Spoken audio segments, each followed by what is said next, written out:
I'm Jay, And I'm Mom. and this is Budget Cooking with Mom.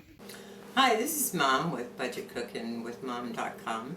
And we're doing today a really easy dish that's quick and everybody loves tacos, so you gotta love this recipe. But it's a chicken taco recipe that we use our own seasoning with, and it only takes a few minutes in the Instant Pot.